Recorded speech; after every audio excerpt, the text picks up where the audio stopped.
Peace and welcome to the culture here on the Black Star Network. I'm your host, Farajii. Thank you so much for tuning in and being a part of the conversation. Folks, we got a lot to talk about. We're going to kick off talking about some breaking news coming out of New York about former President Donald Trump and that rape trial that he has been involved in against E. Jean Carroll. We're going to share with you the latest with that, what the big verdict is coming from there. Also, we got to share with you what happened last night as there was a major prayer vigil in New York City for the killing of Jordan Neely, the black man that was killed on the F train in New York.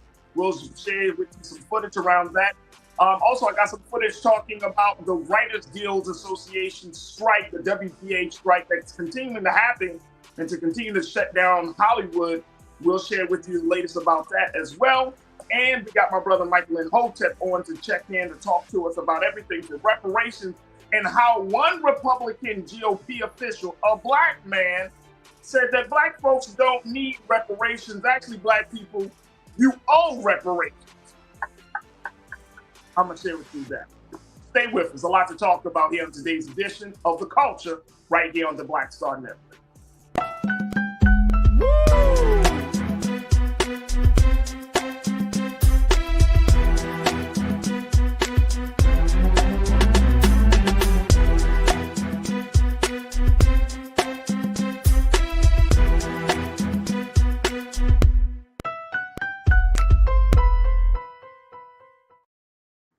All right, folks, welcome to the culture here on the Black Star Network. I'm your host, Farajii. Thank you so much for tuning in and being a part of the conversation. First and foremost, let's just break it down. Breaking news that has come out of New York City just a few moments ago. It was announced in the rape trial against former President Donald Trump that former President Donald Trump was not accused or was not charged or convicted of rape. The jury found him liable for sexual abuse and defamation and has awarded E. Jean Carroll, the woman that has brought the charges against the president, $5 million. He has been awarded $2 million for sexual abuse and $3 million for defamation of character, as the former president has gone on a tirade to speak ill of the author. And as a result of that, she was given a $3 million for the defamation. So she's been awarded $5 million, folks. But there is, he was not found guilty of rape. He was, however, found guilty of sexual abuse, which simply means, folks, that there was some grabbing and some fondling, not necessarily by rape. And so since rape has a specific criteria according to the law, former President Trump is not convicted, is not found guilty of that. But again, he has been found guilty of sexual abuse and defamation against E. Jean Carroll. This is the word that just came out of New York just a few moments today. And of course, we're going to do our part to kind of break it down and see what impact this makes on a president that is embroiled in controversy, folks. A candidate that is still on the ballot for the GOP. He's still on a ticket for running for 2024, yet he has all of these issues that are coming up this year, and it will be interesting. It will be interesting to see how this will impact him in his campaign. It will be interesting to see how it will impact him as among his followers and supporters. It will be interesting. So we're going to do our part. We're going to get some voices around this. Of course, we'll look at this later on. And of course, I'm sure you can definitely tune into RMU, Roland Martin Unfiltered, to get some more details about what's next in the case against former President Donald Trump and E. Jean Carroll. So that is the latest coming out of New York. All right, the other big thing coming out of New York is having a lot of changes, folks. The big thing yesterday, there was a major prayer vigil for Jordan Neely. This is the black man who was choked while on the F train in New York earlier this week and last week, And there has been a number of people who have come out against how the New York Police Department has handled the case. Everything from allowing Jordan McNeely's body to be left on the subway. I've seen pictures, unfortunately, with people seeing him lying on the ground in the subway. People are not happy with how the police has handled the investigation. They are not happy with the fact that they questioned the 24-year-old Marine who was responsible for choking Jordan at the time of his death. And how now the coroner, of course, last week we revealed to you that the coroner mentioned that it was compression of the neck that had led to the death of Jordan Neely. And as a result of that, he had died right there on the train. So there are a lot of people that are not happy in New York. A major prayer vigil that was held yesterday afternoon all the way into the evening.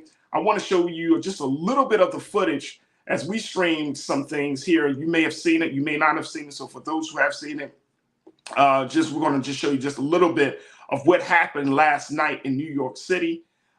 If you have not seen the footage, you can definitely go to our website at blackstarnetwork.com, and get a sense of what the activity, what has been the talk, where people are as we take a look at this situation in New York. Take a look, folks. We're going to have some sound for it so you can hear what was said last night. Take a look. Jordan Neely! Justice for! Jordan Neely! Justice for! Jordan Neely! Justice for! Jordan Neely! Say his name! Everybody, this was organized with a new coalition of organizations coming together. We all got on the phone. Things we talked about was how this was different. And this was different because we had all worked together before. We had all fought together before, and we thought there would be a change, not just legislatively, but societally after the death of George Floyd. And then we felt like there was a spit in the face, a kick in the teeth to the activist community when our city, one that is deemed one of the most progressive cities in the world, elected Eric Adams and funded more of these pigs.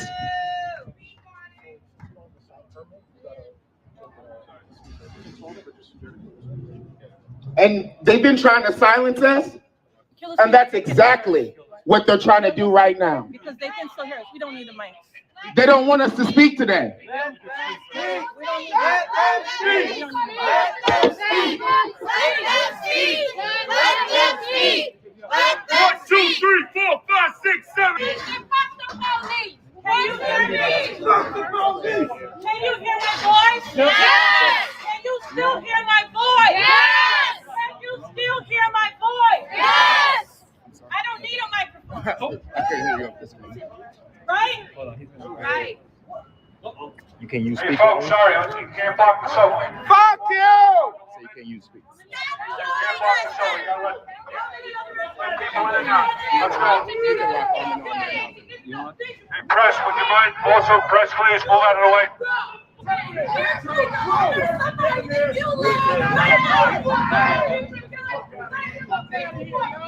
De-escalate, All dickhead.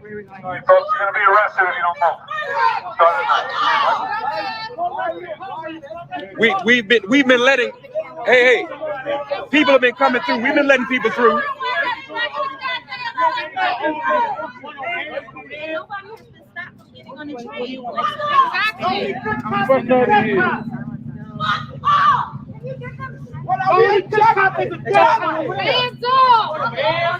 Y'all trying to turn this into something more than it is. This is a peaceful vigil. See, look, I'm going. I can go. Everybody who's wanted to come through, we've let through. It's Just letting you know that. It's a whole entrance right there. Nobody's been obstructed. Peaceful vigil morning. Nobody's been obstructed. You are There's a whole escalating the entrance over situation. here. There's one over there. There's one over there. There's a whole entrance. It's 4 or 5 different entrances. This one right here is for people. Fuck out of here with that. That's them. You over here with some bullshit. Stop Fuck outta escalating. Fuck This outta is here. a non-violent vigil. That was a million of y'all. They want to do their visual right here. Mic check! Mic check! Mic check! Mic check! Mic check! Mic check! Mic check! Do I have your undivided attention?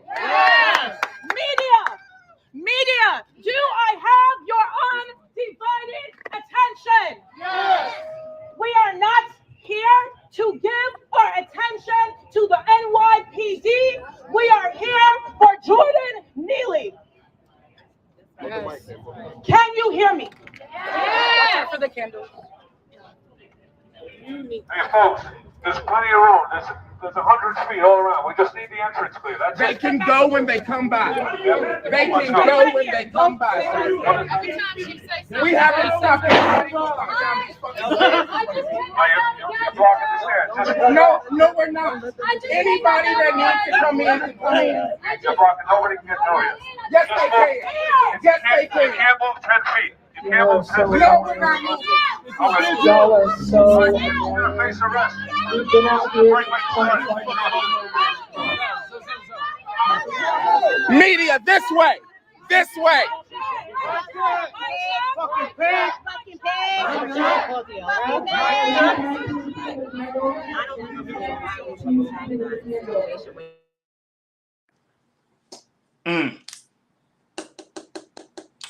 As you can see, that's our sister right there, Sister Tamika Mallory's talking to the police officers. As you can see, very, very high tense moments at the prayer vigil for Jordan Neely in New York City. And crew, I want to take our first pause. When we come forward, I want to get your take on what we're seeing, what you're feeling, what you're thinking as we talk about this issue. You know, you can certainly put your thoughts in the chat on YouTube, Facebook, as we're streaming live on those two platforms, blackstarnetwork.com and Amazon News. But let's take a pause. Let's get ourselves together. Let's have a conversation about what the next steps is for Jordan Neely and so much more that's happening. Stay with us. It's The Culture here on the Black Star Network.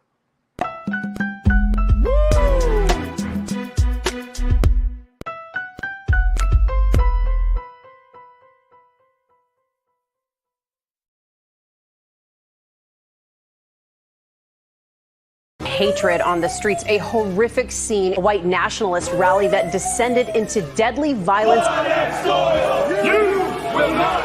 White people are losing their damn minds. As an angry pro-Trump mob storms the U.S. Capitol, we're about to see the rise of what I call white minority resistance. We have seen white folks in this country who simply cannot tolerate black folks voting. I think what we're seeing is the inevitable result of violent denial. This is part of American history. Every time that people of color have made progress, whether real or symbolic, there has been what Carol Anderson at Emory University calls white rage as a backlash. This is the rise of the Proud Boys and the Boogaloo Boys. America, there's going to be more of this. Here's all the Proud Boys, guys. This country is getting increasingly racist in its behaviors and its attitudes because of the fear of white people. The fear that they're taking our jobs, they're taking our resources, they're taking our women. This is white fear.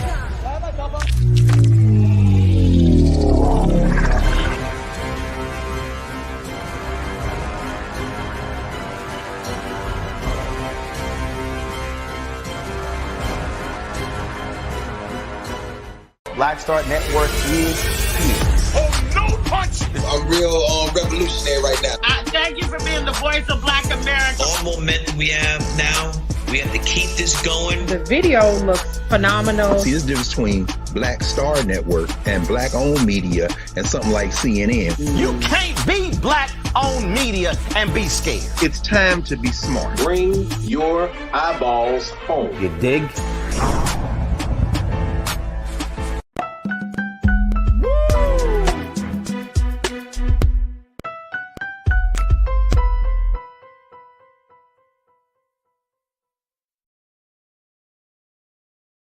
All right, folks, welcome back to the show. We have been showing you some footage from last night's prayer vigil of Jordan Neely, for Jordan Neely, as folks from across the city of New York has come together in Manhattan to show their displeasure on how the police have handled the investigation to the death of this black man on the subway train. And people are angry, folks. And I think that when you look at the footage, and we're streaming the same footage, you can definitely check out the footage from last night on blackstarnetwork.com.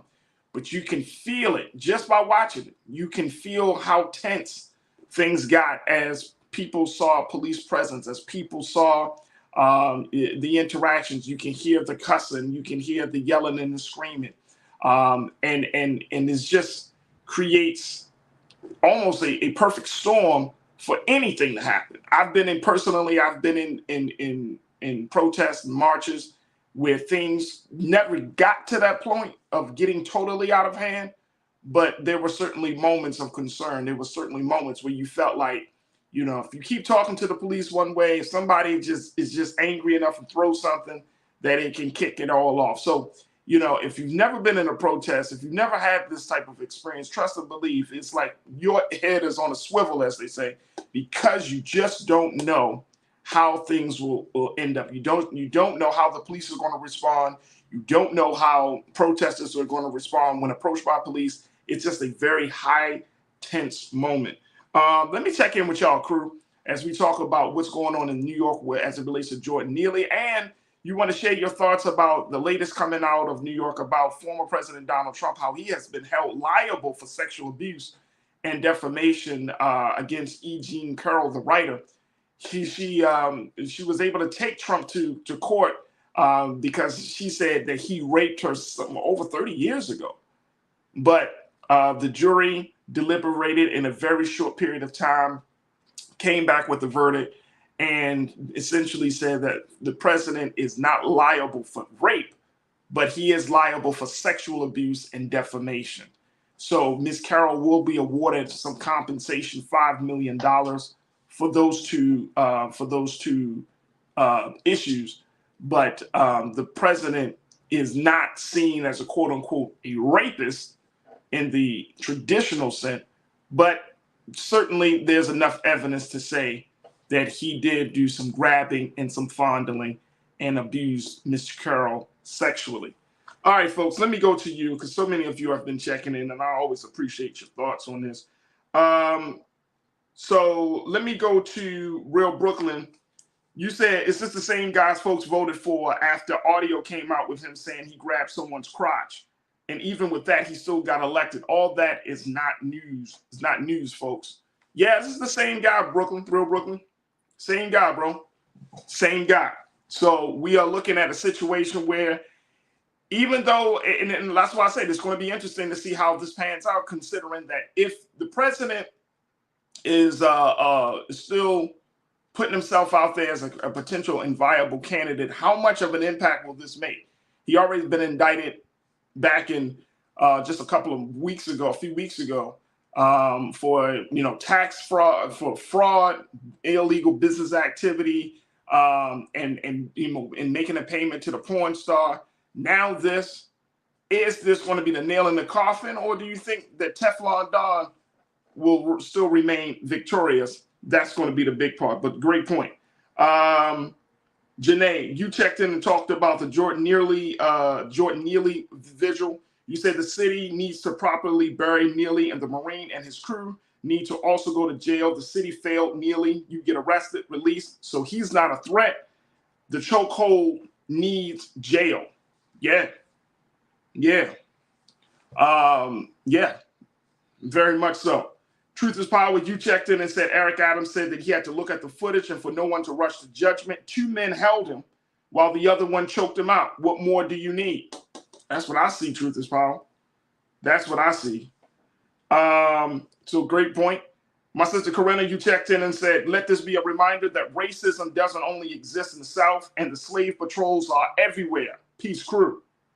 Yep.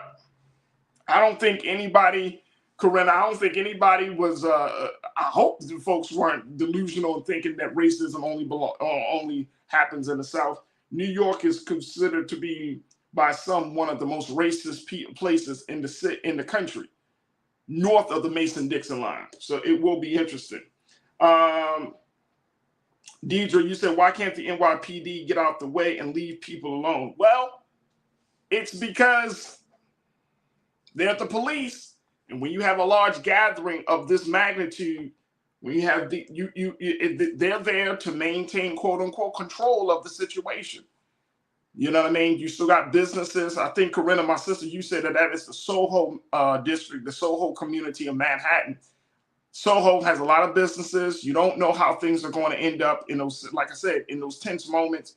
You don't know the type of protesters that you're dealing with, whether they're looking to just make their voices known or whether they're there to do property damage. You don't know.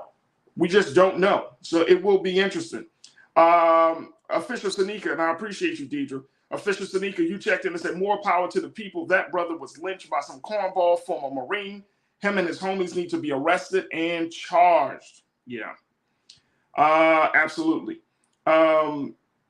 Angel Brook, aka Stacey Roach, you checked in and said $5 million talking about the Trump situation. Wow. Yep. $5 million. You see who else is, what else? We got big shout out to Willie McCall. I see you. Cherry Love, I see you. Thank you for checking in. And folks, let's continue. Let's look at this situation.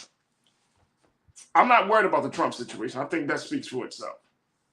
I'm looking at what's going to happen from this Jordan Neely situation. See how far is it going to happen where an arrest can be made, whether it's against that Marine, whether it's, I mean, somebody got to be held responsible. He didn't die on his own. He didn't die on his own. And I'm seeing more and more, and I'm sure, folks, you might have been seeing this too over the past 48 hours or so, where now they're trying to humanize Jordan Neely in the mass mainstream media, where they're saying, oh, he was an Michael Jackson impersonator. He was a lovable guy. That's the picture that I've been seeing right here, folks. Just trying to make him more human, which is fine, right? But he also is a man that suffered from some sort of mental health condition, right? So if we're going to talk about his humanity, we got to talk about his humanity at whole, just making sure that we put that out there so people can understand, like, was this a man that just went from a Michael Jackson impersonator to a man that was just screaming and yelling to people that he was hungry and he needed water? Or did something else happen in between those two time frames? And if we start hooking at, and I think part of the issue is that if we do insert the mental health piece into the conversation, then it's going to force us to address that in a very, very real way. That Black men do suffer from mental health issues, right? And we know that, we talk about that, but does America truly want to face that reality?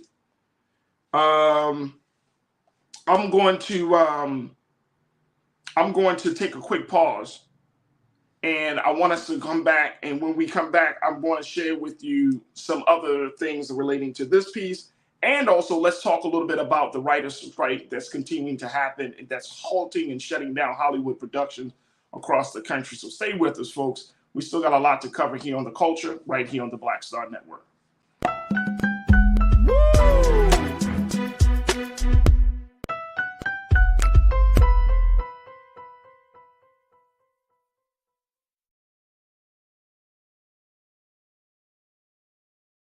Black Star Network is here.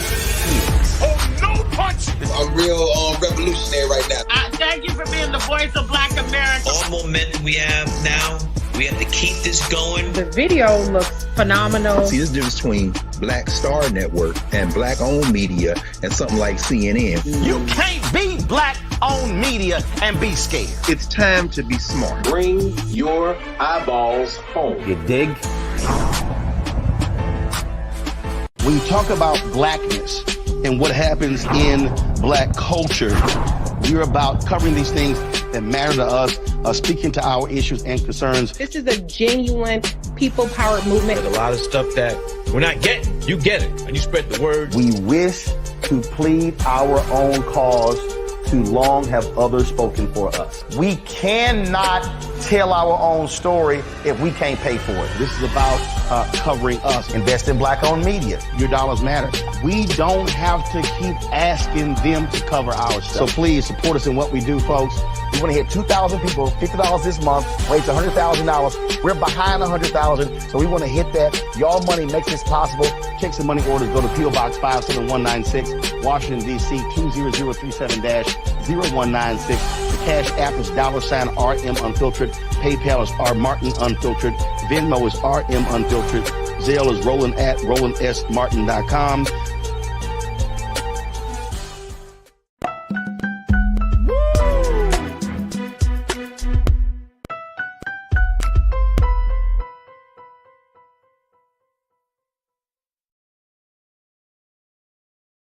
All right, folks, welcome back to the show. I've been keeping my eyes out on a number of stories that are happening right now. Again, folks, we're still looking at the latest news coming out of New York regarding former President Donald Trump. He has been held liable for sexual abuse, liable for defamation of character against writer E. Jean Carroll, but he was not held liable for rape. Again, former President Donald Trump has been held liable for sexual abuse and defamation, but not for rape. So this is going to create some new discussions about the viability of the candidacy of Donald Trump. All right. Also, let's talk a little bit about what's been happening in New York around the vigil of Jordan Neely. Many folks are still checking in, and I appreciate y'all, crew. Nicole, you said the man that murdered Jordan Neely needs to be arrested again and charged. The video is clear as to what happened. Yeah, well, you know, we will see. As the Mayor Eric Adams of New York has already said that he's going to take a look, not jump to judgment, all of those things. But you got to remember that this is a mayor who also mentioned that who is pro-cop, a mayor that who was a police officer, a mayor that is not afraid to have the hard discussion or make the hard decision of some form of intervention when mental health situations like this come up. Now, the question is NYPD, you know, how they handled this whole situation. Did they handle it properly? Did they do the due diligence? Did they do right by Jordan Neely? Y'all see my face. Y'all see my face. All right. Pauline, you said, I wish people would stop talking about he is a Marine. What do that have to do with it? What does that have to do with it? He is a murderer. And so is the two who held him down. Sick of the BS. P. Jackson, thank you, Pauline. P. Jackson, you checked in and said mental health needs to be addressed. Services need to be available. This is terrible what happened to this brother. Absolutely. Absolutely. Absolutely. Let me see. I'm just looking here. Pauline, you also mentioned the fact that the mayor has already seen the video. He has seen the video, but we don't know. I mean, I'm sure he's going to have some statement after last night's vigil. It's going to be interesting, to say the least, how this is going to play out. If this is going to force New York City, the New York Police Department, to move forward on charging the 24-year-old Marine. We don't know what happened. Cherry Love, you checked in and said, horrible. What happened? Absolutely, it is horrible. Absolutely. Ramona J. And look, a lot of you are just having questions. So Ramona, you asking the question as well. You saying, why did those three men decide they had authorization to apprehend Jordan? Is citizen arrest at hand? We need clarity. Leave folks alone. Mind your business. Here's the thing that I think this is going to cause, Ramona, and I'm sure you probably thought about this as well. I think this is going to cause us to have some different conversations about mental health, individuals who suffer from mental health conditions, how to approach them in public spaces. Now, y'all remember I talked about this a little bit last week, where I mentioned that maybe there should be some sort of training, for lack of a better word here. There should be some sort of training for community members to understand, like, when you see a person that is clearly suffering from a mental health condition, what's the best way to approach them? You have your cultural approach. Our cultural approach sometimes is we just kind of stay to ourselves, mind our own business. You know, we keep an eye out for that person. If something gets really crazy, we remove ourselves from the scene. We remove ourselves from the situation. But can you imagine? I just want us to think about this, folks. Can you imagine being one of the passengers on that train while Jordan Neely was being choked to death? Can you imagine just sitting there and just like, okay, I just got to get to work. Oh, okay. And not saying anything. I can only imagine the amount of guilt that I would feel knowing that I allowed a man to be killed right in front of me and not do anything, not say anything. I want us to just kind of marinate on that. Just think about that. Can you imagine being in that position. And that's why this situation is so troubling, because it's not just about one man saying, screaming, another man putting him in a chokehold. It really is an indicative of where we are as a society, that we don't speak out, that we don't say something, and I don't want us to lose sight of the inhumane treatment and the humanity element of this situation. That a man was killed in broad daylight on a train full of people. And no one outside of the person who's taking the video, but no one really stopped the man from being killed. Nobody told the Marine, you're killing him. Nobody tried to apprehend the Marine. Nobody did anything.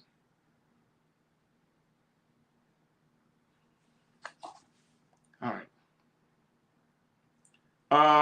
Truth is power, you said Farajii, but everything can't be considered mental health. Kyle Rittenhouse, mental health, the DC sniper, angry and vigilant. It's a nice scapegoat. I mean, no, and I agree with you. I agree with you there, Truth is power. I agree with you there. I think that if we have to use that label when it applies, but if the man is far from his Michael Jackson impersonation days, something happened. He came on the train. He said he was hungry. He said he was thirsty. He said he was willing to die. He said he was willing to be locked up. Something happened. So he wasn't the same person. Something happened. But if somebody comes into any public space acting that way, then what should you do? How should you respond? And I think that's the part about this, folks. That's the big, along with the actual killing, the other part is, have we as a society kind of have become cold to the point where we can just walk away? I'm just throwing this out there. I have been, and I'm sure some of you probably have been in these circumstances where you see something happening and you feel compelled to get involved, but then that other part of you says, no, I don't want to get hurt. It's going to be all right. Well, we're in a time, folks, where if we don't make an effort to get involved to stop something that is a tragedy in the making, then we're putting ourselves in a position to be held liable. You know what I'm saying? It's hard to, and I'm processing this as I'm sharing this with sharing what's on my heart with you, and I because I want us to all think through this whole process here, right? Like what was going on? Because we're so wrapped up in our daily lives, we're so wrapped up in other stuff that when a moment like this happens, we want to rush off. But I just can't imagine whoever ran off the train that day, they turned on the news that night and found that the person that they saw on the train that day is dead. I can't imagine what they might be thinking. Lana, my sister, you said seeing someone being killed is traumatizing, and sadly, society is numb to it. Yeah, absolutely. Real Brooklyn, you say, oh, it happens way more than you think. Majority of people will never help because of things like this, or they themselves getting hurt, or even worse, killed. It's a group think situation, right? It's that thing, what I'm seeing, Real Brooklyn, that the group think, and I was reading about this in sociology and psychology, the group think is that everybody tends to think that somebody is going to intervene, only to see that no one has done anything. I want to say that for you again. Everybody think that someone else is going to intervene, only for no one to do anything. So we thinking, oh, somebody's going to do something. They just won't allow, this won't just happen. But guess what? A minute goes by, 2 minutes go by, 3 minutes go by, 4, 5, 6, and guess what? Nothing is done. Nothing is done. And then you have someone that is killed right in front of your eyes. Nothing is done. All right. Let me take another pause. When we come forward, let me share and bring you up to speed on the writers' strike, as we got some stuff before that as well. It's a lot to take in, folks. It's a lot to take in. Stay with me. It's The Culture here on the Black Star Network.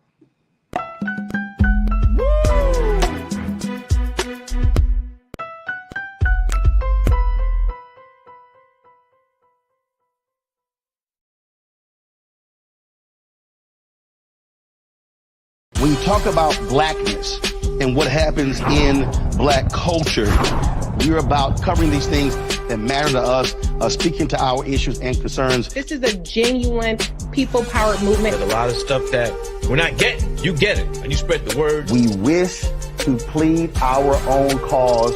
Too long have others spoken for us. We cannot tell our own story if we can't pay for it. This is about covering us. Invest in black-owned media. Your dollars matter. We don't have to keep asking them to cover our stuff. So please support us in what we do, folks. We want to hit 2,000 people, $50 this month, raise $100,000. We're behind 100,000, so we want to hit that. Y'all money makes this possible.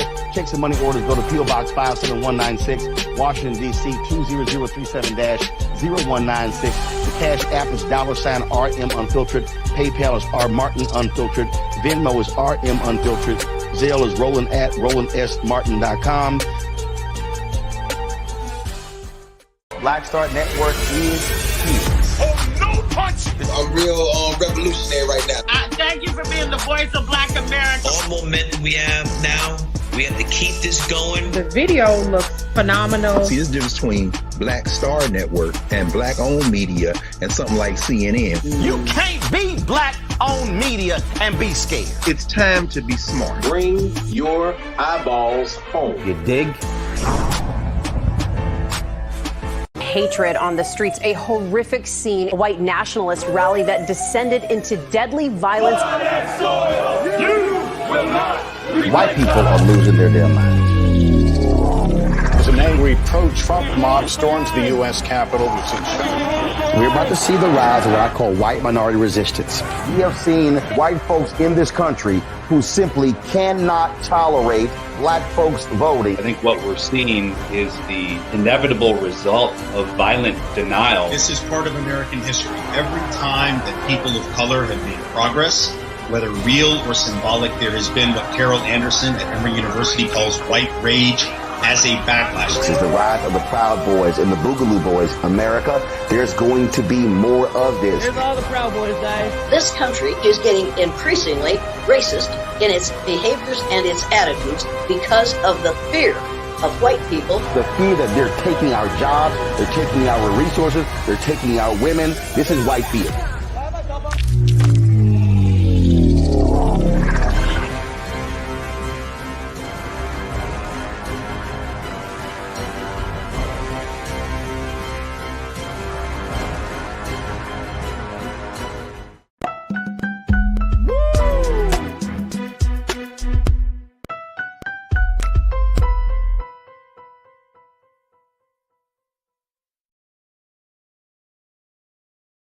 Folks, welcome back to the show. All right, let me, because I see that there's a lot of conversation about this humanity piece based upon, just the point that I was making. So I'm gonna hold off on talking about the writer's piece for just a little bit, because I think that many of you are still having a conversation about when you see something, should you do something?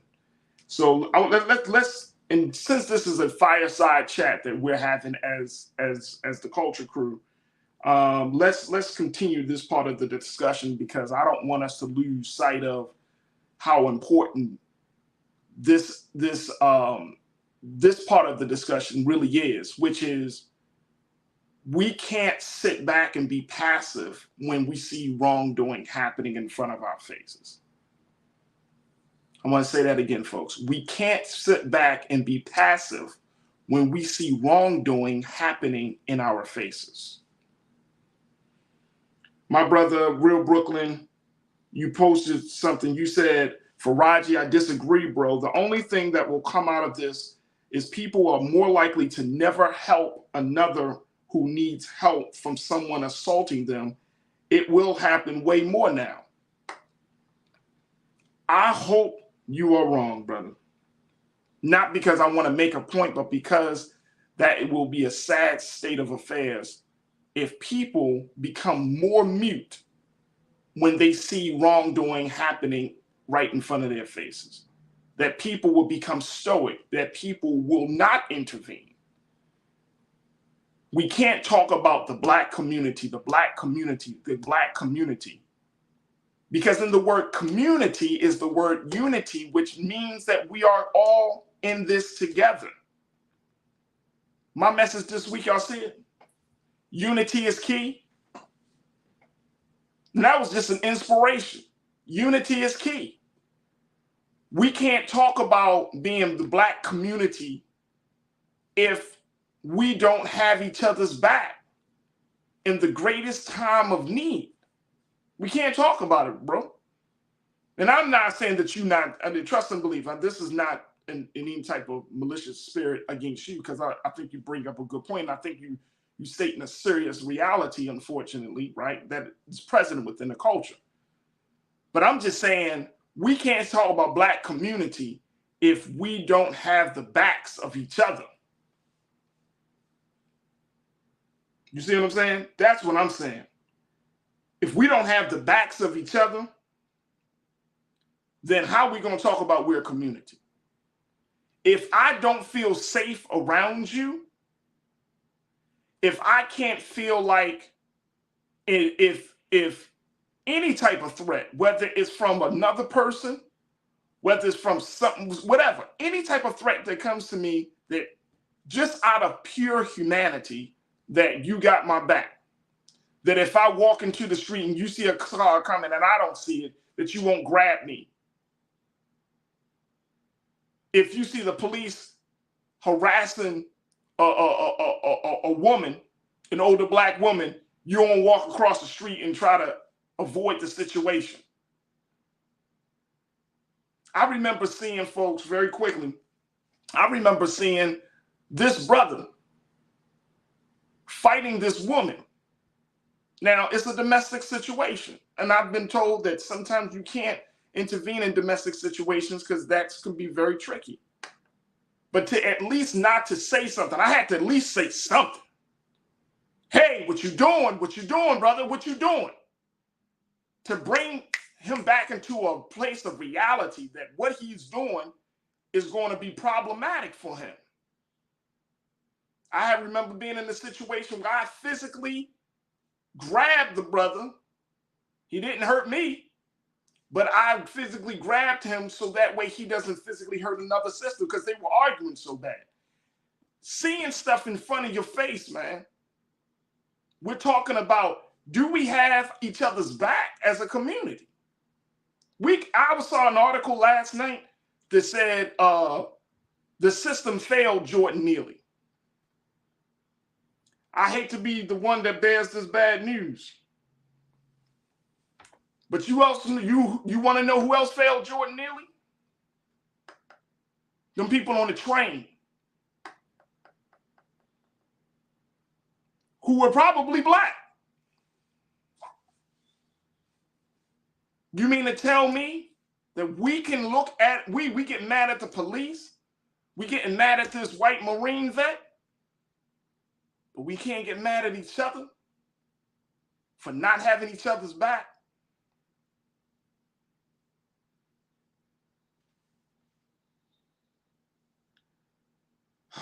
It's hard, man. This is hard stuff.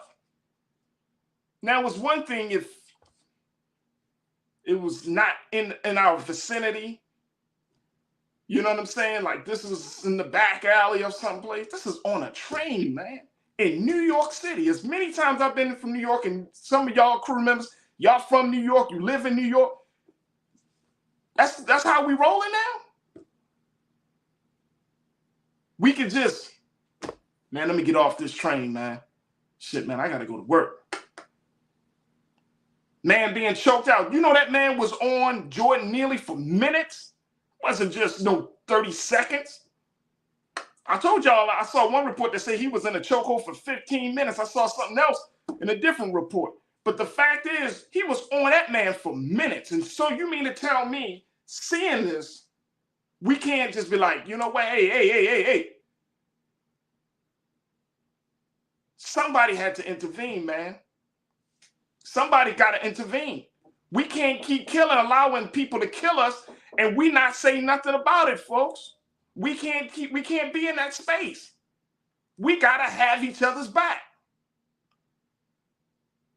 That video went to the whole world. As much as talks about the breakdown of the police, the system that allowed Jordan Neely to not be in a place of safety as he suffered from mental health, but it also is a video that implied that black folks in this country, we have lost the heart for each other in some way, shape, or form.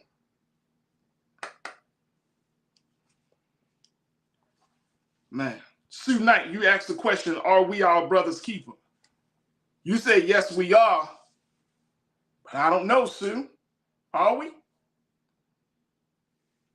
Are we? And this is not to beat us up. This is certainly not the tone, but it's just to say, look, man, we can't expect everybody to love us if we don't love ourselves. It's just that simple. We can't expect people to stand up for us if we don't stand up for ourselves. We can't expect people to protect us if we don't protect ourselves. It's just that simple, folks.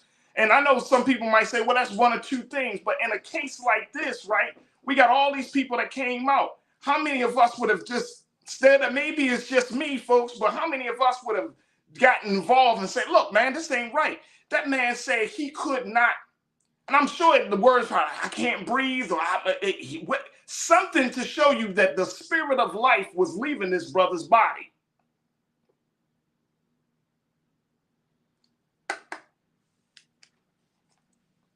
Come on, man. Come on. Corinna, you said, I don't understand why no one intervened. I want to know who the other passengers were on that specific car. We're preventing them from doing more than getting it on tape. Yeah. Yeah. And see, Real Brooklyn, you bring up a point. You said, Farajii, bro, this is nothing new, bro. I remember seeing a woman get robbed on the number 2 train going uptown with a full car of black people. I'm not even going to, you say ninjas, but, you know, we're not going to use that. And not one person did anything. I was 15 at that time.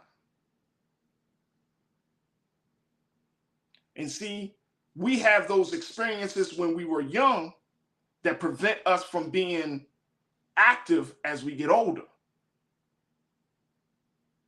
Y'all want to change the culture? Think about how we can have each other's back. We want people to protect us? Let's protect each other first.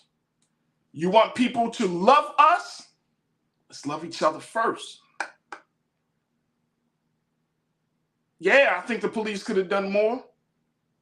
I think the person who did the videotaping could have done more. But I know that we could have done more to save Jordan Neely's life. I know that. That man should not have died on a damn subway train in New York City in broad daylight when no one was helping him. We got to take a quick pause.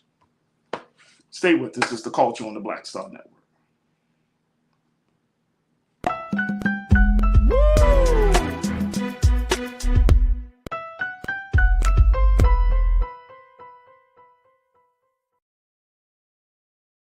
When you talk about blackness and what happens in black culture, we're about covering these things that matter to us, speaking to our issues and concerns. This is a genuine people-powered movement. There's a lot of stuff that we're not getting. You get it, and you spread the word. We wish to plead our own cause Too long have others spoken for us. We cannot tell our own story if we can't pay for it. This is about covering us. Invest in black-owned media. Your dollars matter.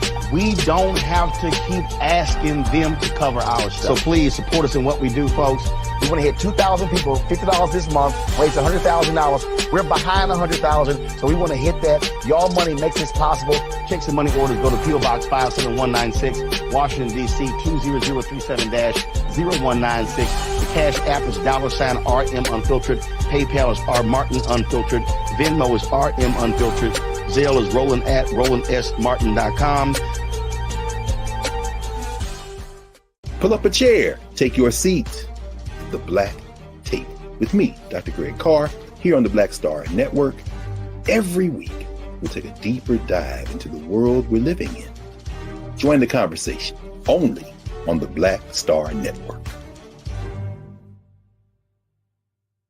I'm Deborah Owens, America's Wealth Coach, and my new show, Get Wealthy, focuses on the things that your financial advisor and bank isn't telling you, but you absolutely need to know.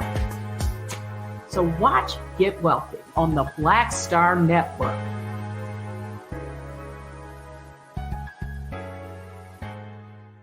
Hatred on the streets, a horrific scene, a white nationalist rally that descended into deadly violence. White people are losing their damn minds.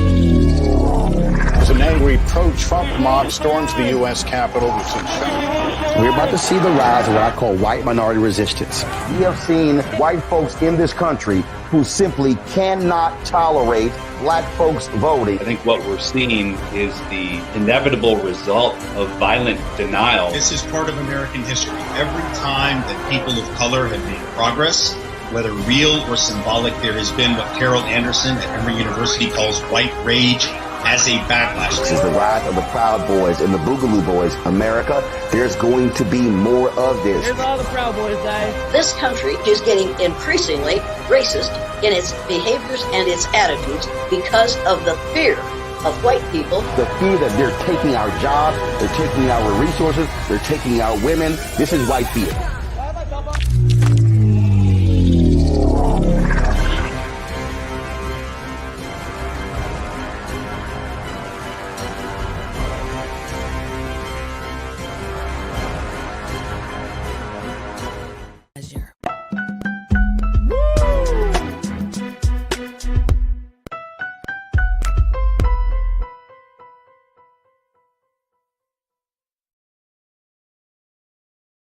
All right, folks, welcome back to the culture here on the Black Star Network. Just having a fireside chat with us as we talk about what's happened with Jordan Neely.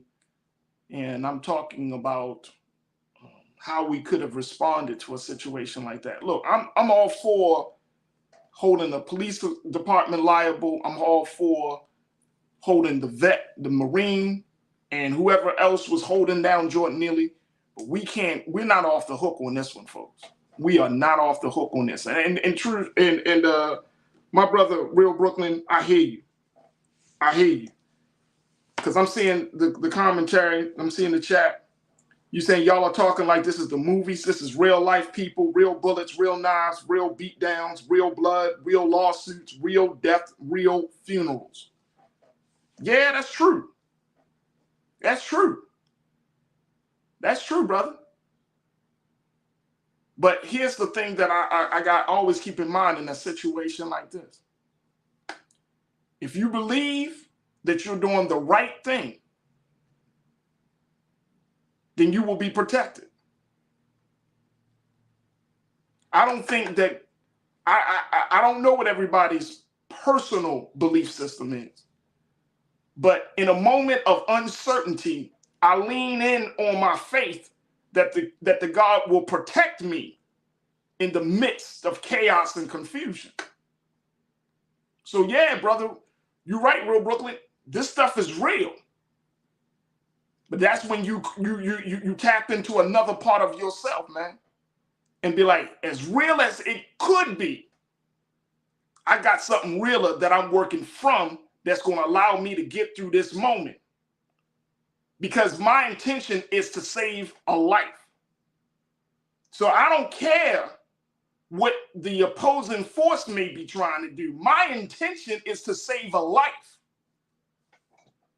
And so either I'm going to die saving somebody else's life, or that person and we're going to both live. But if your intention is to save a life, I'm telling you, folks, we just got to walk out, get out of our fear, and walk on faith to say, you know what, I'm tired of this. This is one man. This was one man. Two, maybe. As a man, hey, man, you get off of him. This is one man. We ain't talking about no police force. This is one man. Don't be afraid of no man while he killing your people right in front of you. This is one man, folks. Let's not just over-rationalize the situation. A man was killed on a subway train in broad daylight in New York City, and nobody did a damn thing to help that one black man who could not help himself.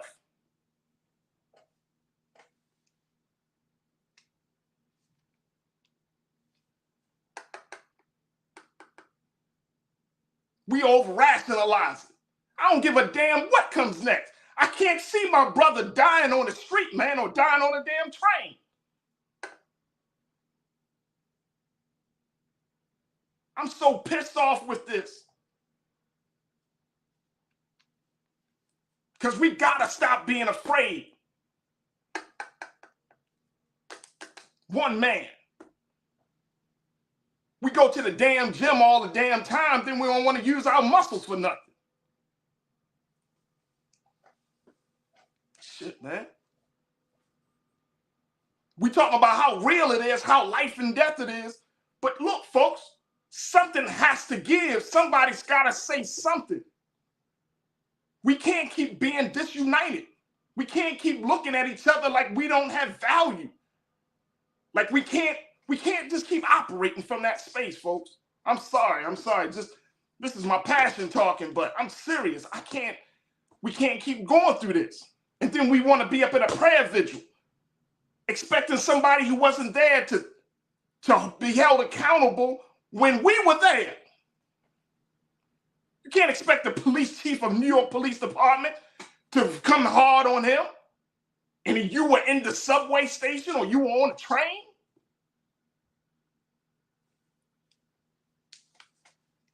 Let me bring my brother in.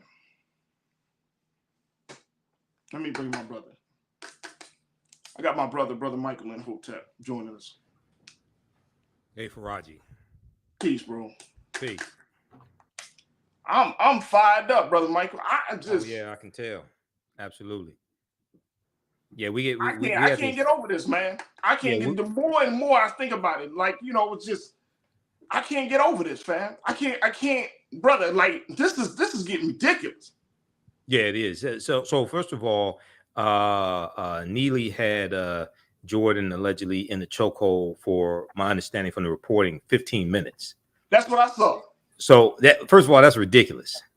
This is an ex-Marine. Nobody did nothing. This is an ex-Marine. He knows how to put a chokehold on. You can knock somebody out in 10 to 20 seconds when they touch off the floor. Right. Real quick, I'm sorry, brother. Let me ask you this question. I've read, and you tell me if I'm wrong on this, brother Michael.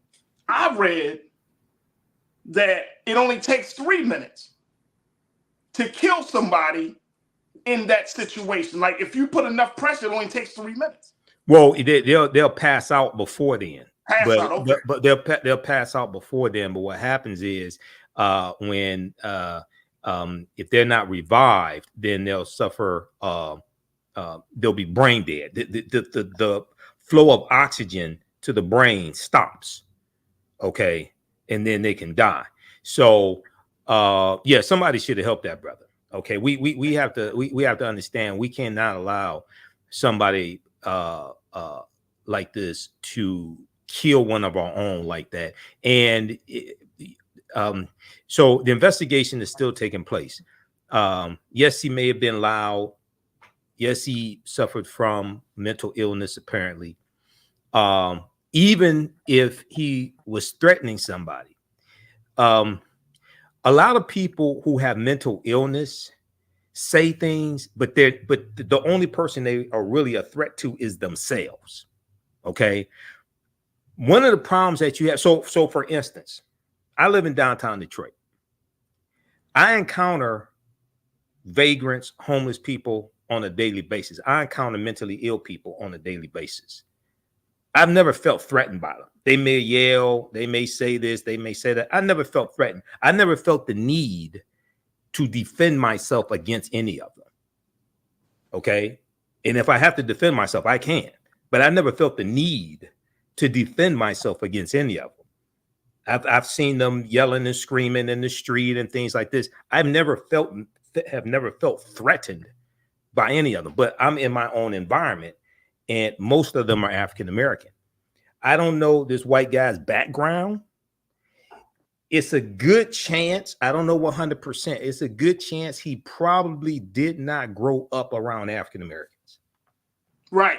Because if you grow up around African Americans, it's a good chance that you're going to experience people who have different types of mental disorders, and you're used to seeing certain things.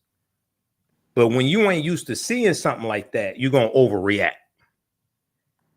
And from the reporting I read, he came up behind Jordan and put him in a chokehold.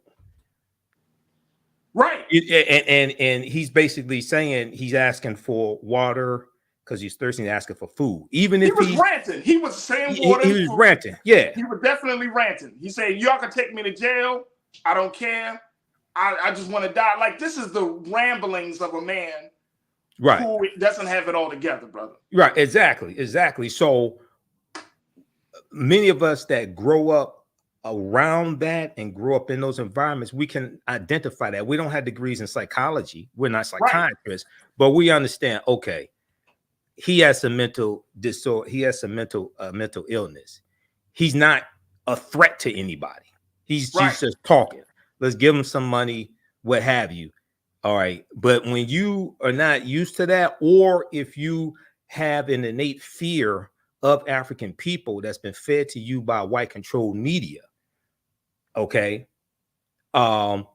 This is not exactly the same thing, but this is like the guy who shot the 16-year-old Yari, shot him in the head because he goes to the wrong house. Ralph Yari. Yeah. And even though he did, according to reporting, he did jiggle the handle of the door. According to this white man's, this 84, I think he was 84 years old, this white man's grandson, he sits up and watches Fox News all day. And he's fed fear by Rupert Murdoch's punk ass and Rupert Murdoch's cohorts. These white supremacists, these elitist white supremacists, they feed these dumbass white people fear all day. And then you have somebody that represents the group of people who are demonized 24/7 on Cool Plotter TV, Fox News, and then he shoots this guy.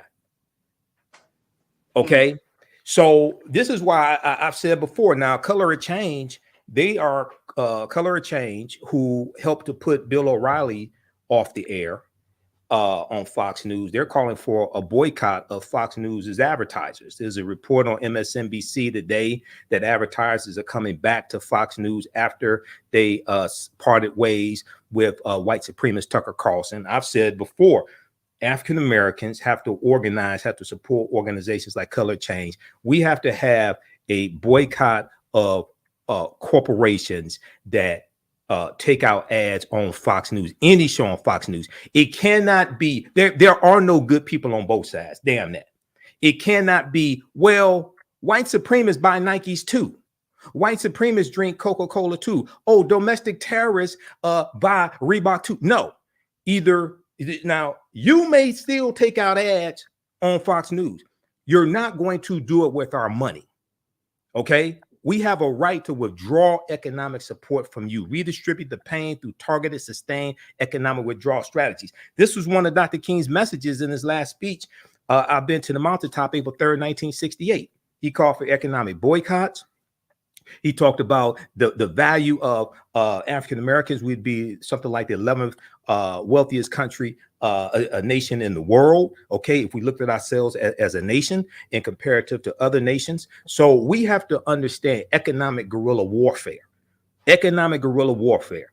Redistribute, redirect, and renegotiate. Redistribute the pain through targeted, sustained economic withdrawal strategies to get these corporations. This is one of the problems when it came to trying to get the John Lewis Voting Rights Act passed, and you had all these groups out here who meant well, and they're getting arrested in front of the White House, in front of the U.S. Capitol building, things like this. And the people who need to be pressured don't care if you get arrested or not. Right. You should have been going after corporations who financed these Republicans who were voting, who did not support the John Lewis Voting Rights Act, especially the 16 Republicans in the U.S. Senate who in 2006 voted to reauthorize the 1965 Voting Rights Act, and none of them, all 50 Republicans, including the Negro, Senator Tim Scott, who may run for president, including the Negro, did not support the John Lewis Voting Rights Act, but they all talk about how great John Lewis is. It's time to redistribute the pain of these people. It is time. It is time. Because what are we getting in return right now? More pain. Well, we're getting more pain. Well, we're getting more pain and more disappointment, but the mistake that was made is that not enough people voted to stop Republicans from taking over the House of Representatives. Because and I get that. And because you know why, Brother Michael? You know why? Because we're not taking this situation serious enough, right? Well, we're not seeing the long game, bro. Right. We're still playing like it's like we're still playing it as if everybody is playing by the same rules. Everybody is not playing by the same rules, man. That's the problem. Well, not only that, not properly assessing what was accomplished in the first 2 years of the Biden-Harris administration, and understanding that Republicans overwhelmingly voted against those bills where you talk about the $1.9 trillion American Rescue Plan, $1.2 trillion infrastructure bill, whether you talk about the executive order that President Joe Biden did on student loan forgiveness that will move 500,000 African-American families from a negative net worth to a positive net worth, and no Republicans in the House or the Senate support student loan forgiveness. You have Republicans filing lawsuits to block the student loan forgiveness in the executive order. Okay, when you look at the attack on the $4 billion in debt forgiveness for farmers of color, especially African-American farmers, that was in the $1.9 trillion American Rescue Plan that no Republicans in the House or the Senate voted for. You had Senator Lindsey Graham of South Carolina on Fox News calling it reparations for Black farmers and saying it was racist. He said this on Fox News, okay? But he skipped over the almost $26 billion that white farmers got in COVID-19 aid from the Trump administration, and African-American farmers only got 0.1% of 1%. African-American farmers got $26 million, and white farmers got $26 billion, and Lindsey Graham is silent on that. So is punk ass Senator Tim Scott. Senator Tim Scott was against the debt forgiveness for African American farmers and farmers of color as well, and he's from South Carolina. John Boyd, who's president of the Black Farmers Association, was on Roland Martin Unfiltered, and he said that Senator Tim Scott, who is phenotypically Black, is doing nothing for the 6,000 African American farmers in South Carolina. So when we understand this is why I talk about the document that's at whitehouse.gov. Everybody watching this needs to read it. And it breaks down how the policies of the Biden-Harris administration are helping African Americans. Now, you compare this to what Republicans are doing. Don't compare Democrats to, I'm neither Democrat nor Republican, but I sure as hell ain't stupid. I can see whose policies are beneficial for us and whose policies who keeps voting against policies that are beneficial for us. Don't compare Democrats to perfection. Don't compare them to the almighty. Compare them to the alternative. The alternative are Republicans, okay? And the Biden-Harris administration advances equity and opportunity for Black Americans and communities across the country. Read that at whitehouse.gov. I'll post a link here. Everybody needs to read this because all you have to do is compare this and what got accomplished, $5.8 billion in aid for HBCUs in 2021, a record amount of funding. Compare that to what Republicans are proposing and how Republicans are voting. Okay, proper documentation ends all conversation, and that's the one that was updated February 27, 2023. I think that's the most recent one. Yeah, that's the most recent one, updated February 27, 2023. It's gone through a number of revisions. They keep adding to it because of the accomplishments that are taking place. Let me do this. Let's take another quick pause. When we come forward, more conversation with my brother Michael Imhotep, and of course with you folks. We're talking about Jordan Neely. We got to get into the conversation about reparations. It continues to happen, but I'm seeing the discussions right now. Let's not over rationalize and get up in space with things, folks. I hate when people do it. Let's just keep it right where the goats can get it. Let's keep it on the ground. Jordan Neely died because a lot of us turned our backs on that brother. Whether it's the system or whether it's his own people, whether it's someone else. We're still seeing this level of trauma because we're not getting involved. We're not becoming more active. We got to talk about these things, folks. When do we say enough is enough? When do we say, you know what? I am my brother's keeper. When do we say I am part of a community? Therefore, I'm going to act accordingly. Stay with us. More discussion right here on The Culture, here on the Black Star Network.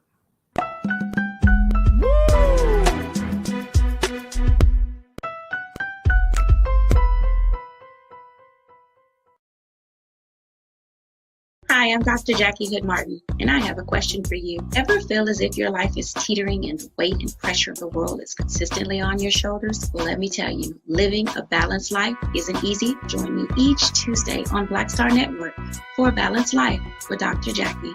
We'll laugh together, cry together, pull ourselves together, and cheer each other on. So join me for new shows each Tuesday on Black Star Network, A Balanced Life with Dr. Jackie.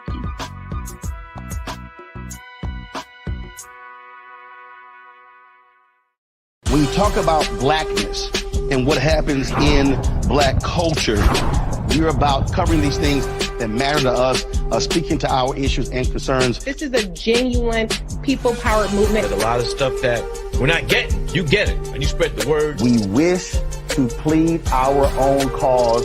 Too long have others spoken for us. We cannot tell our own story if we can't pay for it. This is about covering us. Invest in black-owned media. Your dollars matter.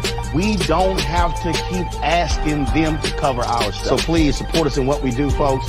We want to hit 2,000 people, $50 this month, raise $100,000. We're behind $100,000, so we want to hit that. Y'all money makes this possible. Check some money orders. Go to P.O. Box 57196, Washington, D.C. 20037-0196. The Cash App is $RM Unfiltered. PayPal is R Martin Unfiltered. Venmo is RM Unfiltered. Zelle is Roland@RolandSMartin.com.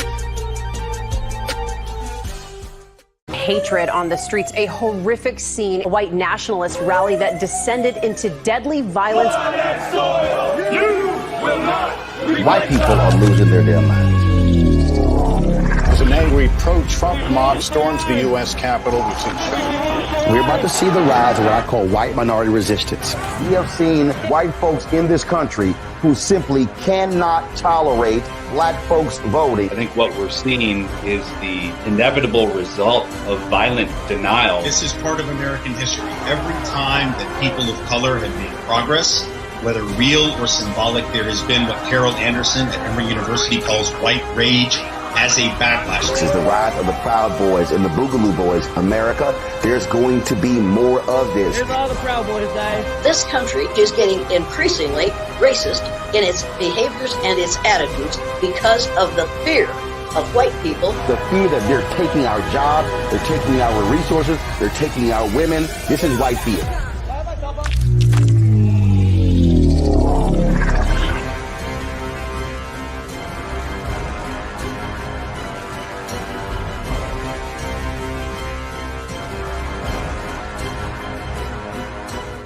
Pull up a chair, take your seat. The Black Tape with me, Dr. Greg Carr, here on the Black Star Network. Every week, we'll take a deeper dive into the world we're living in. Join the conversation only on the Black Star Network. Don't you think it's time to get wealthy? I'm Deborah Owens, America's Wealth Coach, and my new show on the Black Star Network focuses on the things your financial advisor or bank isn't telling you. So watch Get Wealthy on the Black Star Network.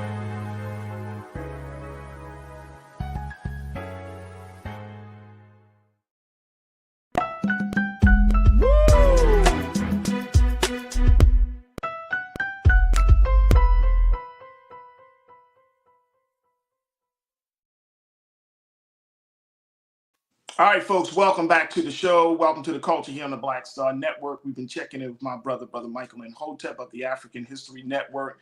He's the host of the podcast show. He's also serving as the president of the network.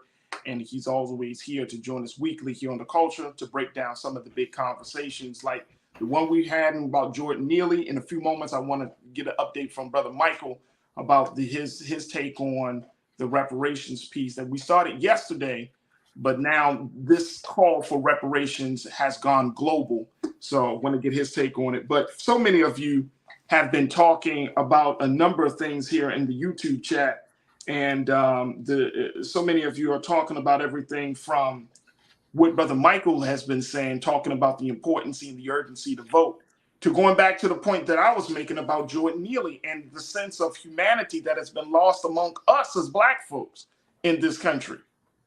You know, and I think this is the part that I think is not emphasized enough, because it's so easy to point the finger at someone else. And we've been doing that for years, folks, in this country. Because of our sojourn here, we've been looking outside of ourselves.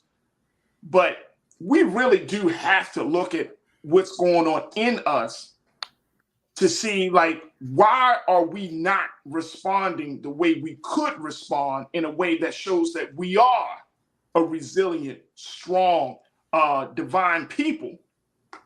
If we're afraid, that's the problem. We're not responding according to who we are. We make excuses. We over-rationalize. We outthink ourselves out of liberation.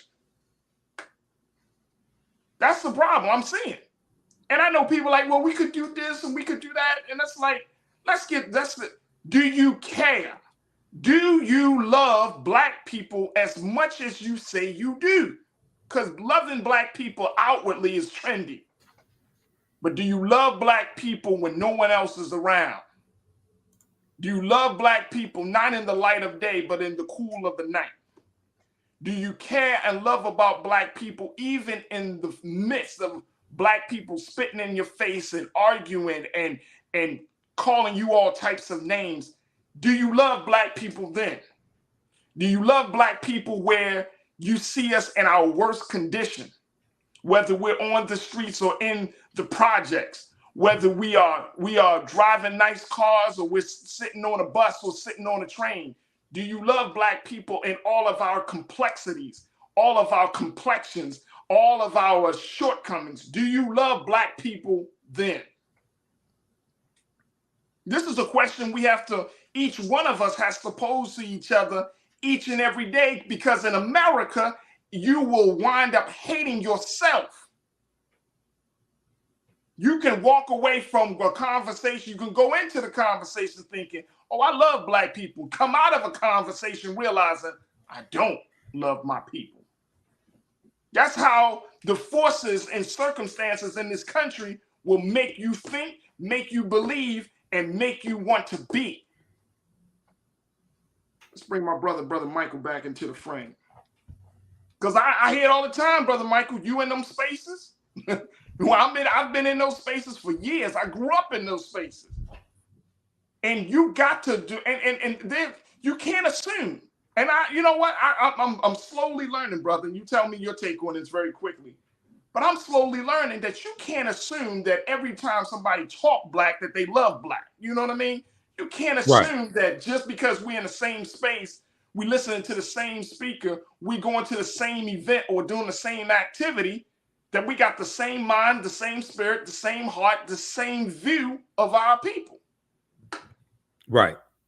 Yeah, that's true. And a lot of that has to do with understanding our history and culture, understanding African history, African culture, because this gives us our foundation. This gives us our values, our interests, and our principles. This gives us a cultural paradigm that we see reality through, but this also binds the people together. And this influences our economic empowerment and how we engage in economics, and influences our political empowerment as well. And one of the real problems that we have is historically we've been taught to hate ourselves, but also is a lot of this is replicated in a lot of our media, in a lot of our music, especially like negative corporate controlled hip hop. You know, we're the only people who would allow a popular genre of music like that to largely dehumanize us. Okay, because now I'm not talking about independent hip hop artists who are positive. I'm talking about the corporate controlled hip hop. Okay, no other ethnic group would tolerate something like that. And to give you a quick example, when Rick Ross had a few years ago, he had some verses on a song called UOENO, and he was talking about putting Molly in a woman's drink, right? Well, white women's organizations, and some people may call them white feminist organizations, things like this, they came out in opposition to that. He had an endorsement deal with Reebok at the time. Reebok didn't tell those white women, well, if you don't like it, turn the radio off. If you don't like it, don't buy the music. If you don't like it, you should raise your children better. They didn't say he ain't talking about you. He's just talking about the woman. He's talking about putting Molly in the drink up. They canceled Rick Ross's endorsement deal that he had with Reebok. I want people need to go research this. Okay, there's a different response when other ethnic groups or races fight back against negative images in the media than when we do it. Because when we do it, they give us all types of excuses. We're the only people who would allow something like WAP from Cardi B featuring Megan Thee Stallion to become a popular song. And then this wins, I think it was Song of the Year at the American Music Awards. They perform it at the American Music Awards. They perform it at the Grammys. Nobody else would tolerate something like that. The bass line repeats the phrase, there's some whores in this house, approximately 79 times. And everybody in the video is of African descent except Kylie Jenner. And white people put together an online petition because they wanted Kylie Jenner digitally removed from the video. Kylie Jenner is a white billionaire, part of the Kardashian-Jenner empire. They didn't think she belonged there. They didn't have a problem with the Negroes being there. They didn't have a problem with Cardi B, Megan Thee Stallion, Sukihana, all these black women, because they expect you to act like that. Okay, that's a holdover from slavery when African women were sold as breeders or sold as prostitutes because there were sex slave farms that existed during slavery. They expect that from us. Okay, you only protect what you respect. So Bantu Stephen Biko said the most potent weapon in the hands of the oppressor is the mind of the oppressed. We must take our minds back.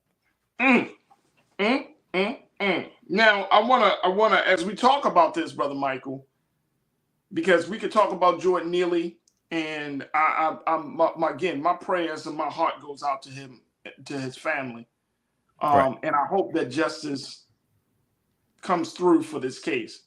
But then we got to look at the fact that as much as we're talking about that case, the background of this is still major conversations about repairing the damage that was done to Black people as a result of the transatlantic slave trade. Correct. And so I know earlier this week, yesterday, we talked a little bit about reparations, the latest approval by the California Reparations Task Force. Right. But you brought something to my attention that I think that needed to be brought to the attention of our watchers about the reparations piece as it relates to the global call that now people are calling for King Charles, who was coronated over the weekend, to say something, to do something. You have 12 countries that lined up to say that King Charles needs to do something about reparations. Give us some details on this, because I think this is adding to the ongoing atmosphere that justice needs to be served. Well, absolutely. Well, this is a continuation, so it didn't start here. We heard these calls when Queen Elizabeth II died, September 8th, 2022. We saw these calls prior to this from various Caribbean countries, like Jamaica as well. We can go back to 2015 when, I think it was 2015, when then Prime Minister of England, David Cameron, was planning a trip to Jamaica, and the Jamaicans were demanding an official apology for slavery, because Jamaica is a former colony of Great Britain, and they were demanding reparations as well. He was basically saying that was a long time ago, and we should move forward as friends. Let's be buddies now. He didn't even want to have a conversation dealing with this. So this is not something new. What's taking place here is, and I'll pull up there was an article from theguardian.com dealing with back in, I think it was 2005, Jamaica calls for reparations. Jamaica should move on from painful legacy of slavery, said David Cameron. Okay. Yeah. So I'll get you some information on that. So what's taking place last week, there was a letter that was signed by 12 different nations, Caribbean nations, indigenous nations, things of this nature. And they're calling for an official apology for slavery from King Charles III, as well as they're calling for reparatory justice. King Charles should use his coronation to give a formal apology for the horrific impacts of slavery and colonialism, and commence, quote, a process of reparatory justice, end quote, according to campaigners in 12 countries where he is king. So these are countries that are still part of the Commonwealth.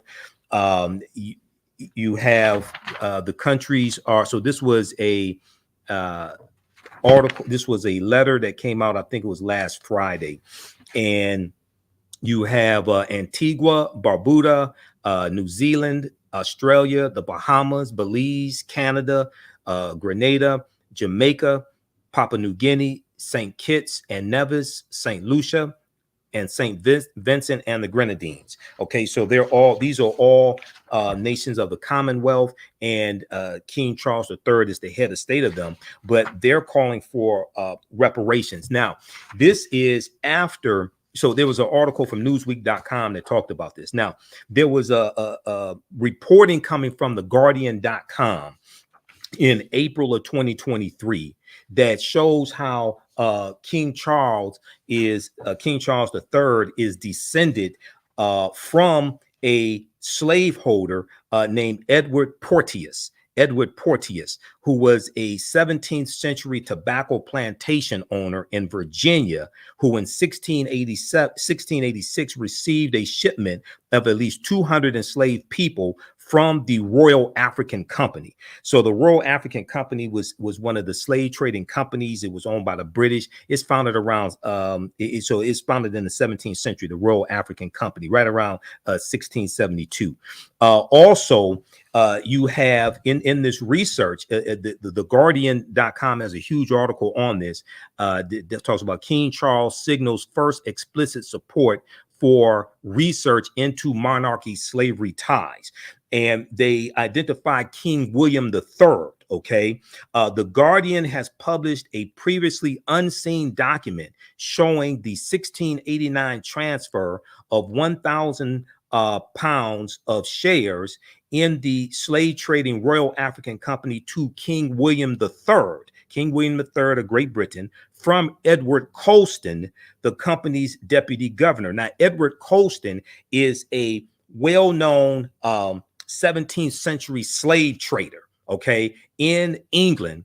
And during the George Floyd worldwide protest, they pushed a statue of Edward Colston into the river, the protesters there in England. Okay, so all this is coming out. So King Charles III says he welcomes research, and he's trying to learn more about this history, things like this. Now, first of all, you're in your 70s. Okay, you mean you already don't know this history? and the monarchy is worth $20 billion. I'm like, wow. you don't already know this history. So hopefully the protests will continue around reparations from these countries, but they have to push it, and I think get worldwide support from this as well.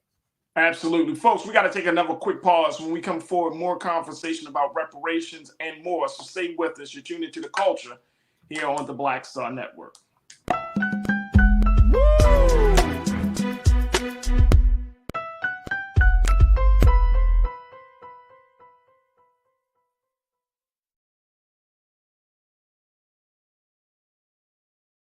I'm Deborah Owens, America's Wealth Coach, and my new show, Get Wealthy, focuses on the things that your financial advisor and bank isn't telling you, but you absolutely need to know. So watch Get Wealthy on the Black Star Network.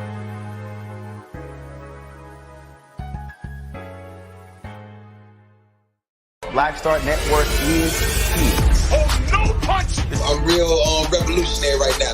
Thank you for being the voice of Black America. All momentum we have now, we have to keep this going. The video looks phenomenal. See, there's a difference between Black Star Network and Black-owned media and something like CNN. You can't be Black-owned media and be scared. It's time to be smart. Bring your eyeballs home. You dig?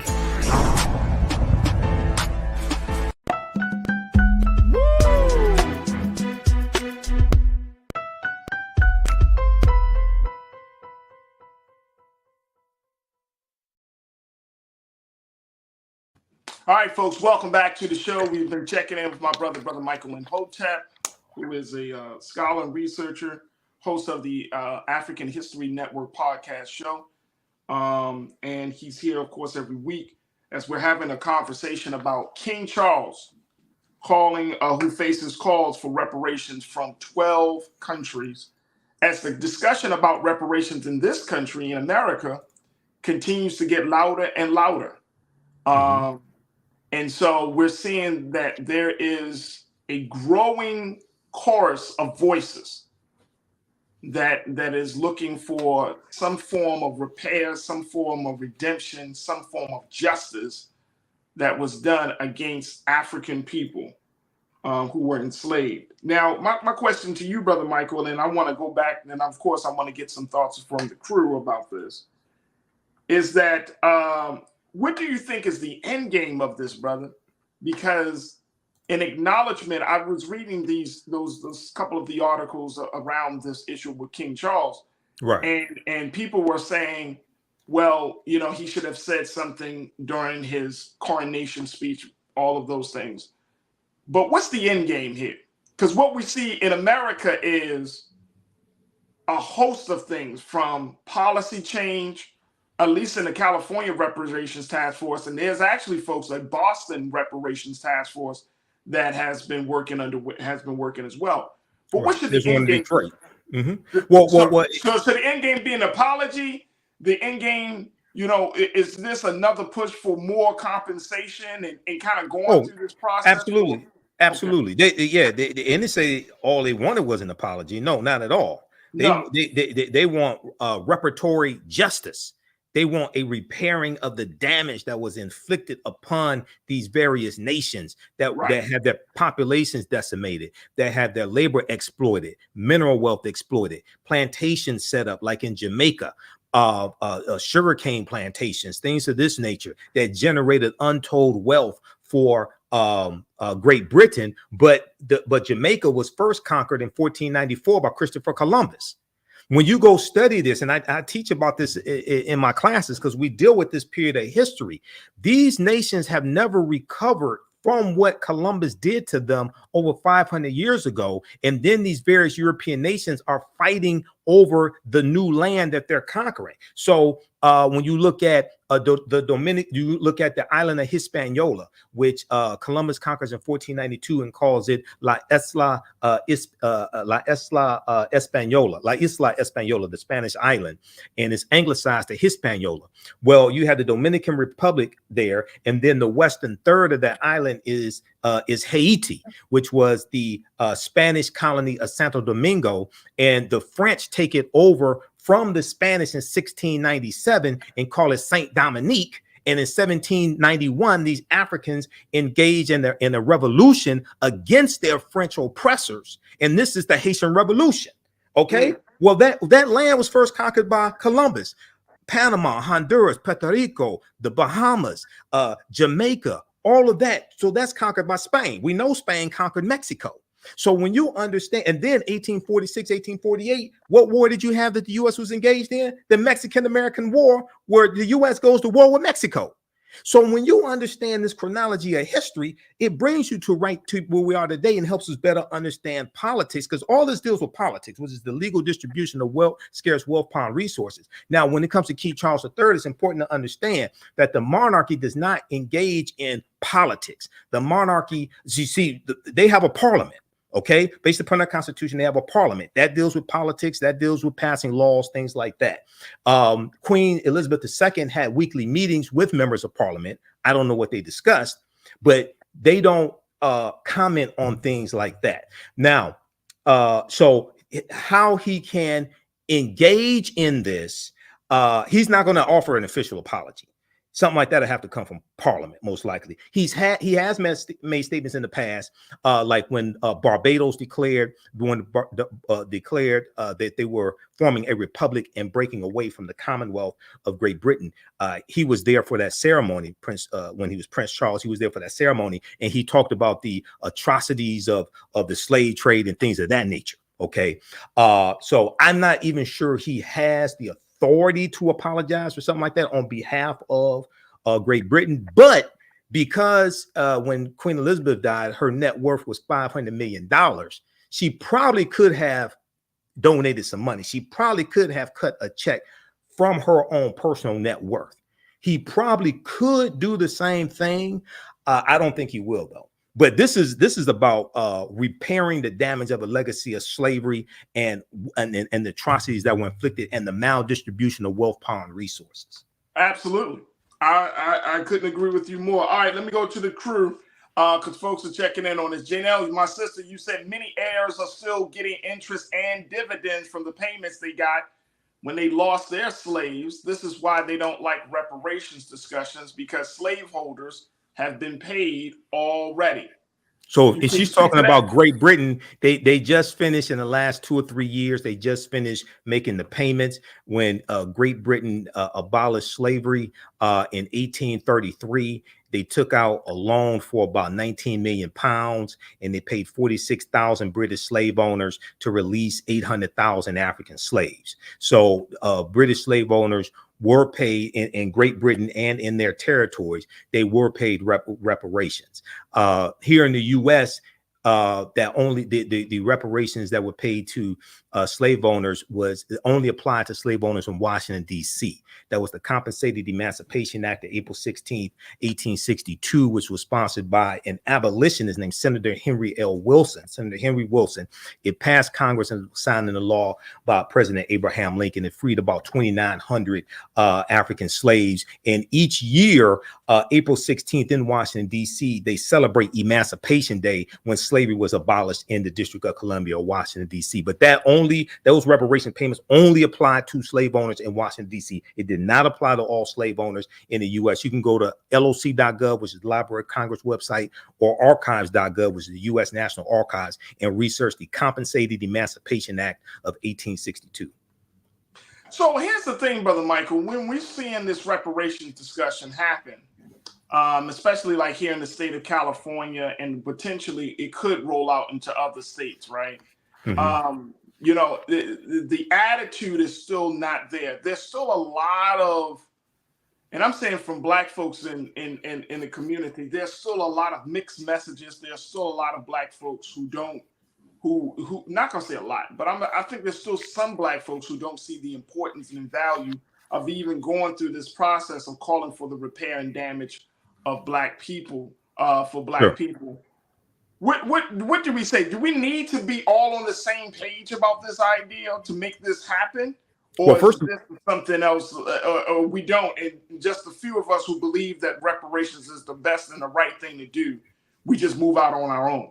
Well, it's not even belief, it's dealing with facts and evidence. The problem is that we don't understand our history, and our history has been taken away from us. And if we, I encourage everybody to read the start with the 28-page executive summary from the California Reparations Task Force. Just Google California Reparations Task Force 500-page report. Start with the 28-page summary that outlines 12 harms that happened to African Americans in this country, but also in the state of California. So the problem is we don't understand the history of what happened to us, especially after chattel slavery ended when Georgia ratified the 13th Amendment, December 6, 1865. Don't understand the maldistribution of land. The U.S. gave away 270 million acres of land for 124 years. It's called the Homestead Act of 1862. They gave away land from 1862 to 1976. African Americans were largely locked out of that massive land giveaway, and you got hundreds of thousands of white families that still hold land today from that. So when people say this was such a long time ago, no, we can look at the effects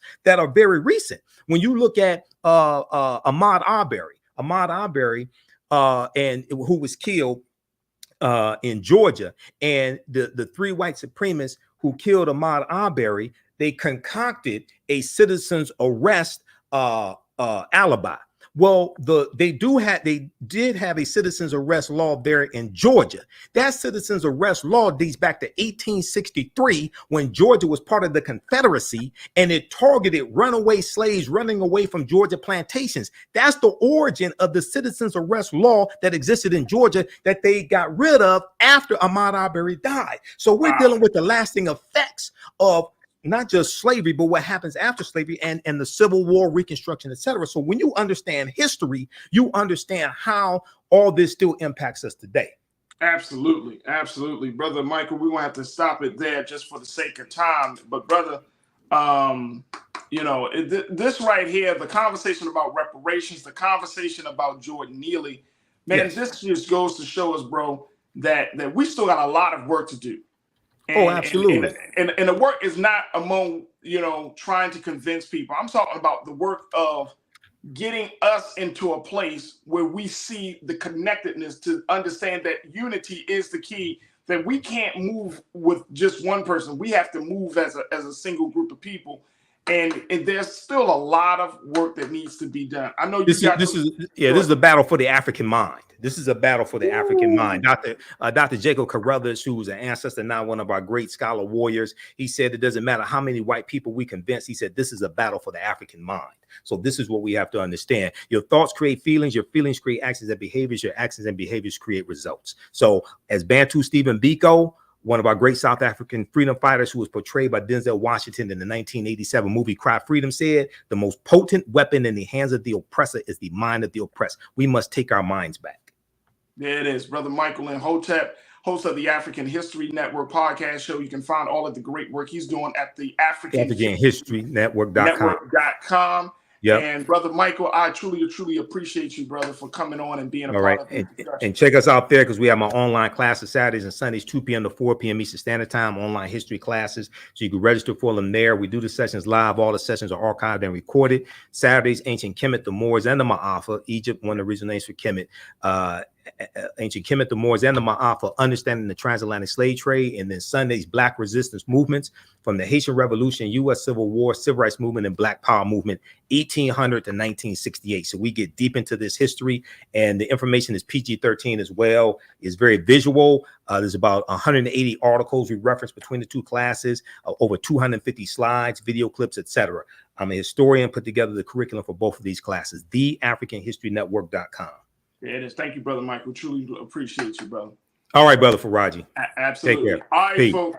Peace, brother. All right, folks, that's going to do it for us. I thank each one of you. I thank my fantastic team, my producer, Joel, my engineer, my guy, King Keenan, for making me sound and look so good. And, of course, our control room. And, certainly, I want to thank each and every one of you. Culture Crew, thank you. Look, these are the conversations that we need to have. These are the discussions that we are having here on the Black Star Network. Go to blackstarnetwork.com today to show your support if you've been enjoying this conversation. More importantly, if you feel like these conversations are valuable as we're talking about improving and making the culture much more relevant to the work that we're doing Go to blackstarnetwork.com, download the app for free on all of your devices, as well as follow us on social media at Black Star Network. And of course, we need your support. So your financial donations will mean a world to us to support us here at Black Star Network. So again, thank you for your support. Also follow me, yours truly, Farajii Muhammad. You can follow me on IG at The Real Farajii and Farajii on Twitter. And I love to connect and build with you. Folks, tomorrow we're going to check in with my sister, Suzette Speaks. We got more conversation about reparations. I'm going to share with you some discussion. I'm going to talk. Let's talk about the writers' piece, the writers' strike tomorrow, and we got a whole lot more discussions that's going to be happening. So that's going to happen tomorrow, God willing, here on The Culture on the Black Star Network. Stay tuned. Up next is Rolling Out Unfiltered. As always, never be afraid to challenge what's wrong. Stand for what's right while being yourself in the process. And family, let us think deeply about how we can become better members of the community that we want to have and community that we want to be a part of. Let's make unity the key. I'm Farajii Muhammad. Thank you for tuning in. Talk to you soon. Peace.